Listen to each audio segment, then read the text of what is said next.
세상에서 가장 무거운 기부. 서울 성북구청의 동전 기부가 8년째 이어지고 있습니다. 연말 가슴 따뜻해지는 소식 함께 보시죠. 그제 낮 서울 성북구 월곡 릴동 주민센터에 80대 주민 장선순 씨가 찾아왔습니다. 장 씨는 이렇게 검은 비닐봉투와 저금통에 담아온 동전을 기부했는데요. 모두 합쳐서 18만 350원이었습니다. 홀로 사는 장 씨는 기초노령연금과 폐지 수집으로 모으는 돈 외에 특별한 수입은 없었지만 이러한 기부를 8년째 이어오고 있는데요. 사실 폐지 수집도 1, 2년 전만 해도 폐지 20-30kg을 모으면 하루에 5-6천 원 정도를 손해줄 수 있었지만 현재는 폐지가 킬로그램당 40원에서 50원 정도로 올해 초와 비교하면 반절 수준으로 줄어들었다고 해요. 그런데도 장 씨는 형편이 어려운 어린이들이 굶는 일이 없었으면 좋겠다고 말했습니다. 앞서 성북구는 지난 2019년 이 장치를 유공구민으로 선정해 표창을 수여하기도 했습니다. 오클린 마지막 검색어는 선글라스 쓴 기부 천사입니다. 인천에서 신원을 밝히지 않은 한 중년 여성이 3년째 훈훈한 기부를 이어가고 있어 화제입니다. 기부자 A씨는 지난 1일 인천 서구 청라이동 행정복지센터를 찾아 어려운 이웃에게 사용해달라며 현금 500만 원을 건넸습니다. A씨는 앞서 7월에는 650만 원, 2020년과 2021년에도 각각 800만 원과 950만 원 등 최근 3년간 모두 현금 2,900만을 익명으로 이 복지센터에 전달했습니다. 매번 선글라스와 마스크로 얼굴을 가린 채 주변에 안타까운 사람이 많아 마음이 쓰인다며 돈 봉투를 건넸다고 하는데요. 이름을 알려달라는 담당 직원의 요청을 완곡히 거절하고 기탁서만 작성한 뒤 조용히 떠난다고 합니다.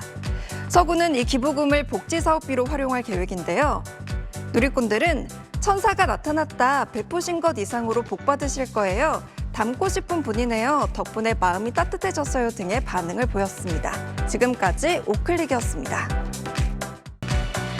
서울의 한 주민센터에 익명의 시민이 이웃을 위해 써달라며 300여만 원 상당의 물품을 기부해 사람들의 마음을 따뜻하게 만들었습니다.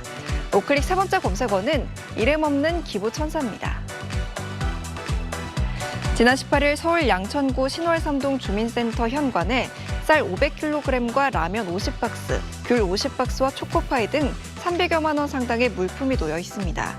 주민센터 직원들은 주변 상가 CCTV를 통해 당일 새벽에 트럭 한 대가 주민센터 앞에 멈춰섰고 4명의 사람이 물품을 옮긴 뒤 떠난 것을 확인했습니다. 함께 발견된 쪽지에는 어린 시절 신월삼동에서 지독한 가난 속에 살았지만 지금은 작게나마 어려운 사람을 도울 수 있다며 작지만 따뜻한 마음이 전달되길 바란다는 내용이 적혀 있었습니다. 양천구는 쪽지 필체로 밀어볼 때 기부자가 올해 2월 신월삼동 주민센터에 현금 200만 원을 기부한 사람과 동일인으로 추정된다고 전했습니다. 누리꾼들은 힘든 어린 시절을 겪고 이제는 마음이 따뜻한 진정한 부자가 되셨네요. 이제 연말인데 저도 자극받아서 뭔가 선한 일을 해야겠다는 생각이 듭니다. 라는 반응을 보였습니다. 배움에 아쉬움이 남는 사람들이 밤에 모여서 공부하는 야학이 지금도 곳곳에 있습니다. 그럼 이들을 가르치는 선생님에겐 어떤 사연이 있을까요? 백운 기자가 낮과 밤이 다른 경기 의정부의 야학 선생님을 만나봤습니다. 머리가 희끗한 학생들이 공부를 하고 있는 경기도 의정부 노성야간학교입니다. 20대부터 70대까지 200여 명의 학생이 있습니다. 이 네모라는 걸 쓰는 것보다 이제 중학교 와가지고는 이걸 뭐로 써요? 이런 알파벳. 이곳에서 중등수학을 가르치는 이 남자, 본업은 경기도청 시설직 공무원입니다. 그가 일주일에 한두 번 저녁 7시부터 밤 10시까지 돈 한 푼 받지 않는 교육봉사를 이어온 게 올해로 13년째입니다. 저도 직장을 다니면서 오거든요. 진짜 힘든 일이란 거 알아요. 제가 수학을 잘 모르는데 선생님 말씀하시는 거 쏙쏙 잘 들어와요. 경기도 수원에서 근무했던 5년 동안에도 퇴근 뒤 2시간 거리를 이동해 봉사를 이어왔습니다. 그가 이렇게까지 열심인 건 학생들 얼굴에서 어머니를 봤기 때문입니다.